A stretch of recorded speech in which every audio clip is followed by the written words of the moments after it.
today we're going to talk about how to avoid a tax audit, how to use tax planning effectively, who you should be talking to stay safe, to make sure that your finances are safeguarded, all those things.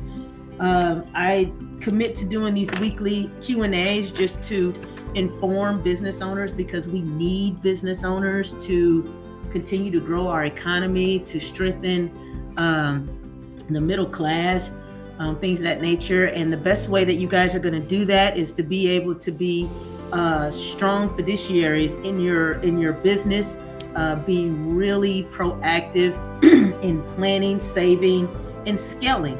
And so that's why I'm committed to that, because this goes beyond just you as the business owner, but it begins to help everyone. So without further ado, we're going to start with a few questions. If you guys have questions, please go ahead, post them into the chat. I believe the chat is open. You should be able to go in and post a question. I'm going to answer that live. It looks like our first question is what are the common red flags that trigger a tax audit for small businesses? This is a big one. A lot of folks that we end up talking to are super nervous about an audit. Like, they want to make sure that they have everything in, their I's dotted, T's crossed. Totally get it. But here's the deal. It's how you are treating transactions, not necessarily all the other things that you think. There's a couple of rules that you have to be aware of. And so a lot of small business owners find themselves in audit for simple things like not having an accurate set of accounting records. I can't stress this enough. The U.S. market and some big players out there that I can't say the names of because I don't want to get booted off of YouTube, has truly downplayed the importance of accounting. See, the IRS aligns itself with our general acceptable accounting practices, which is a very known, what they call a conceptual framework of how the United States account for its income and expenses, its cash, assets, debts that could be on the book, and the equity that the company has. All right, this has been in play and has been handed over from the time of colonialism. This thing has been here since the very beginning. A lot of the concepts come from the United Kingdom, believe it or not. That's where our accounting system derived from, okay? But we call it the general accounting acceptable or general acceptable accounting practices, whatever the two ways go. And so the IRS aligns itself with that to ensure that you are accurately and appropriately recording your transactions and also following the law on what is deductible and what is not, okay? And so this gets a lot of small business owners in a lot of trouble with the IRS because there's things that are just missing. And I'm going to say 98% of the time, there is no supporting document to support your expense. And that's what they look for. You can have your bank statement and your credit card statement and everything else like that, but you leave it to the imagination of a young IRS worker who just graduated from a 4-year college, okay? And that imagination is pretty wild, okay? And so if they can't understand what the transaction is, they're just gonna say it's not deductible. Because those transactions inside of the ledger of a bank statement is so skewed. I mean, you barely can figure out what it is. They'll use your bank statement, your credit card statement, and I'm going to say about 70% of it, they're going to say it's not allowed. It's non-deductible. It's not considered a business expense. That's how they make decisions. So it's important that you're following how we conduct business and how we track business. So that way we are in compliance and in perfect alignment. So that way, none of our expenses, are recategorized, or, for a better word for recategorized, it's not just arbitrarily, removed as a legitimate business expense when it is. All right. IRS says that you have to prove that it's a business expense. Well, the best way to do that is to follow the compliance that we already have in place that's been here for centuries. Okay. So it's nothing new, guys. It's just that we're not following it. All right. And so that's something that needs to be followed. We have automated this process through technology. So I'm going to say it's not really an excuse to have your records just in receipts or in some Excel worksheet, guys. It's unexcusable at this time. This time, you just need to go ahead and invest in a accounting system or software. They're all cloud-based, they're subscription-based, they're super cheap, okay? And listen, this is an investment for you, all right? At least it makes it easier for you to track your expenses and your income. It makes it so much easier, so there's not a whole lot of labor cost that goes into doing that, right? It's just that when you're trying to really organize it, that's when I will say it's recommended that you work with a professional. I'm just going to put it out there because IT and AI can only do so much. And AI is great. We love it, but it only knows what you know. Okay, so that's how AI works.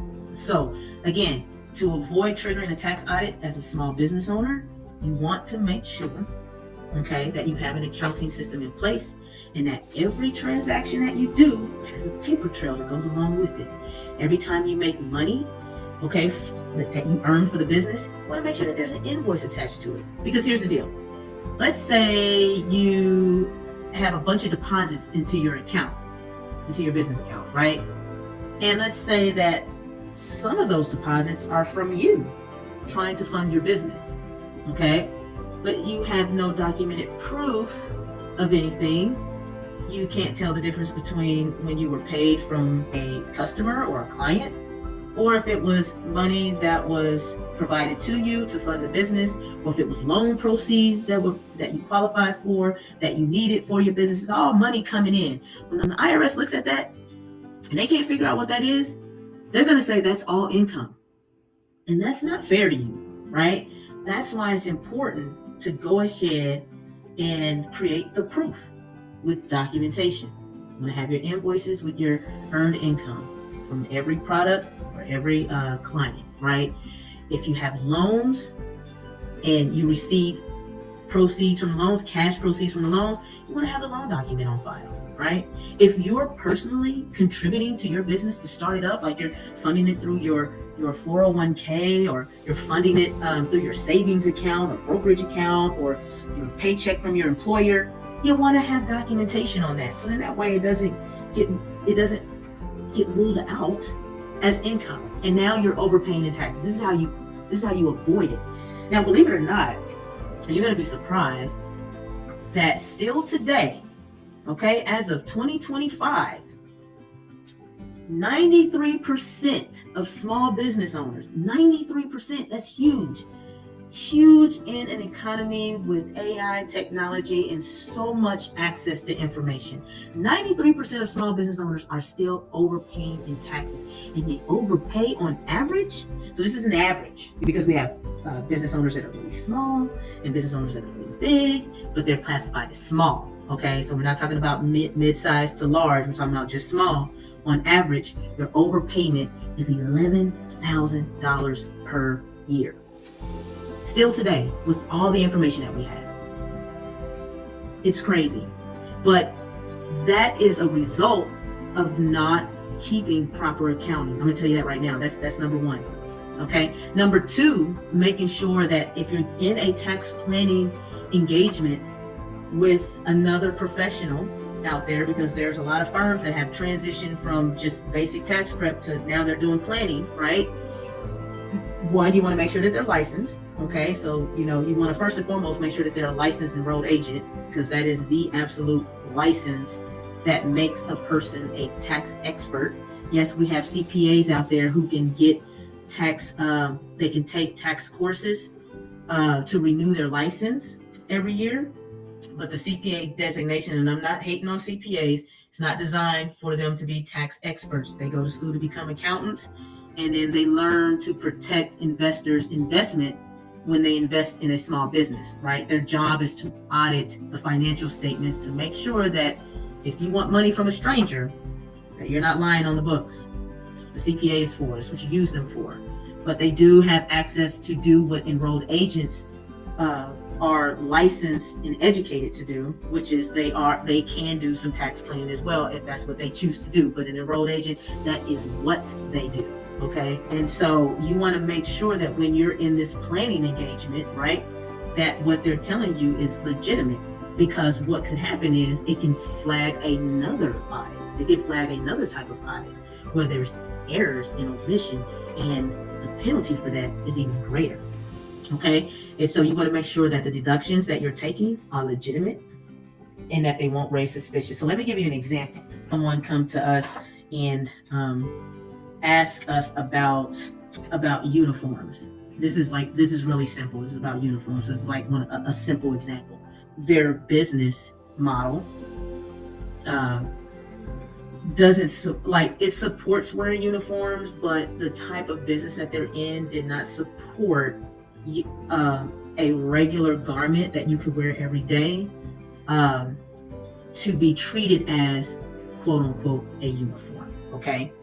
So what does that mean? So they have a business that goes out and service or become companion to those who are in need, who need assistance for basic living. So like if they need assistance with going to the grocery store, assistance with preparing meals and things of that nature, that's what they do. Now, they wanted to hire someone to kind of do some marketing, and they wanted to put them in a highly branded, over the top suit. Okay. And they wanted to know if that could be classified as a uniform. Okay, well, let's kind of go over here, because this is this would raise suspicious, and this is what I would call, with my professional opinion, as not a legitimate deduction. Okay. How to make uniform legitimate, I'm going to share that with you, so that way you'll know kind of how to avoid, how to think about these things. So it's not legitimate because we're how the company obtains its customer or client or what have you is through kind of like an online based referral network. A lot of times in this type of business, they would have branded signs out in the streets or whatever. A lot of folks who participate in a service like this typically are below the poverty line and are in an extreme disadvantaged state. So when you put the facts and circumstances together, right, would it be necessary to hire someone to do marketing for this company and put them in the most expensive suit ever, or they buy expensive suits to run around town, to post bandit signs, or to place a card somewhere to obtain this group of individuals that you can barely find. You can only find them through programs. Is that a legitimate deduction? No, it's not. So I just need to say that. But what is a legitimate deduction for this type of business with the same fact pattern is that everybody could have collared shirts that with the company logo, and that they're required to wear that on every job. That's a uniform expense, because one, you're not going to wear that every day. That's not an everyday wear. Okay, it's only when you're at work. Okay, no different than a carrier service who has its logo on their box truck, and then their employee has the same logo or the same outfit on that looks like the box truck, right? That's a real uniform, and that is a legitimate deduction. So that's my example for that. That way it helps you better understand, how to avoid suspicious looking deductions. Some folks want to know where everyday clothes can be a deduction is if you're in entertainment. So we have a client who is in the entertainment industry. Okay, they do appearances. They constantly have to wardrobe. It's part of their budget. it comes out of their earnings for the music that they make, and the tours that they do, right? So it's budgeted. So after they generate the income, the expense is that, we have wardrobe, we have makeup, we have this and that. Those are legitimate business deductions because of the industry that they're in. And there's court cases to support that. So if you're in an entertainment business where the earnings that you make have to go towards these things for you, in order for you to continue to do what you do, because you have to travel and present, and you have to look like something that people are not really necessarily wearing every single day, like I can give an example of a pop star. Pop stars do that a lot, like ones that are like really like nationally known. But if you're like local or regional or what have you, I mean, you still have the same rights that they have in terms of, like the law applies to you too, where you have those same benefits. Okay, so I just wanted to leave that to you as well, so that way that's a legitimate expense. So the next question is there a certain income level or industry that is more likely to be audited? Yes, there is actually. If you're a highly cash-based business, like restaurant, laundromat, right? Something like that, where it's just a lot of cash, you're likely to be audited. So now, is it wrong to be in those industries? Absolutely not. All it means is that you just have to strengthen your documentation. That's all it means. Sometimes they'll just randomly audit restaurant owners just because. And that is really just an audit to make sure that you're on top of your paperwork, that every dollar is accounted for. You know exactly where it came from. Okay, so yes, indeed, there is. Income levels, I'm gonna say generally high income levels would be. It's hard to say high income levels would be audited first, or likely audited. It depends. Okay, you can be high income, like you can make $500,000 on your W-2, and you file your tax return like anyone else. Chances are you're not going to be audited. Okay.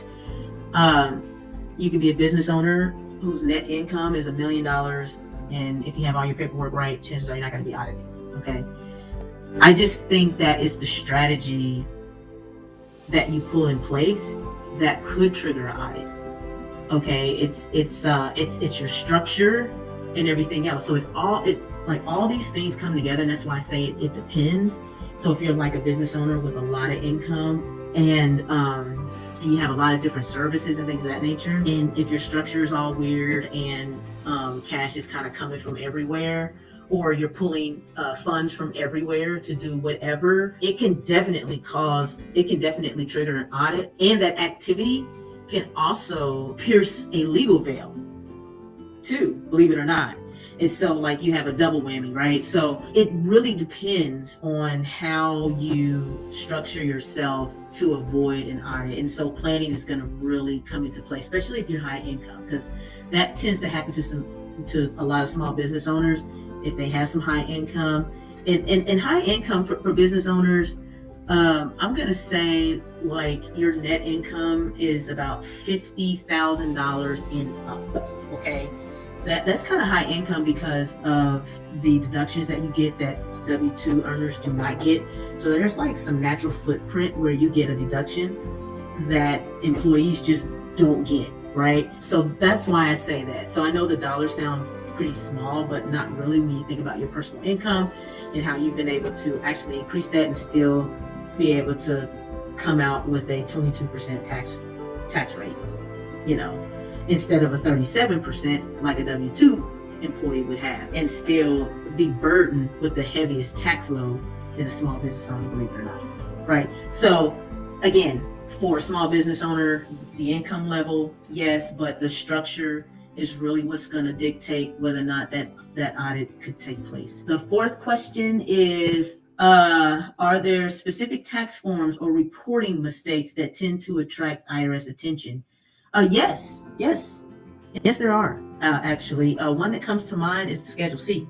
Schedule C on the 1040 is the most audited form because it's low-hanging fruit for the IRS. Okay, It's just right there. And if they see things like rounded whole numbers as your expenses on your Schedule C. And by the way, if you don't know what a Schedule C is, it's just the sole proprietor business form, rather that being a separate tax form to file separately. It's just the one that is embedded into your 1040, okay? Which the 1040 is your individual tax return. So if they see rounded numbers, that's automatically a red flag. If they see no income and expenses only on the Schedule C, that's an automatic audit. And if the federal government doesn't catch it, the state will. The state will catch it first and try to do an audit first, and then IRS will come in and try to do an audit. So you want to avoid that. And yes, specific forms, Schedule C, Schedule E, those get audited a lot. If you didn't properly do like a change of accounting, that form could be audited because it's a rarity, and if it's not properly filed, yes. And I think that's Form 3115. Oh, if you're doing a 1031 exchange and you do not complete that form, and we can kind of talk about the 1031 exchange too. There's a form that you report your 1031 exchange to on your 1040 if you're filing Schedule E. Because Schedule E is already, I'm going to audit that first if it looks weird, right? And then if you're doing a 1031 exchange and that's not properly completed, yeah, it's going to be audited. So those are some really good forms to think about. And then how to mitigate that risk, is, again, that comes through planning, So if you guys have questions, remember, send the email. You can send it to MiaTaylor@hicotax.com. You can always go to our website or even check your email. You can reply back, with questions as well. Also, I want to make sure to mention this, that we would love for you to like, share, and subscribe this Q&A, help get the message out. We want to help as many business owners as we possibly can, and those who are W-2 looking to have a business, or wanting to make some decisions on how to reduce your tax liability as well if you're W-2. And so we want to get that message out. All right. Thank you guys, and I will see you all next week. Take care.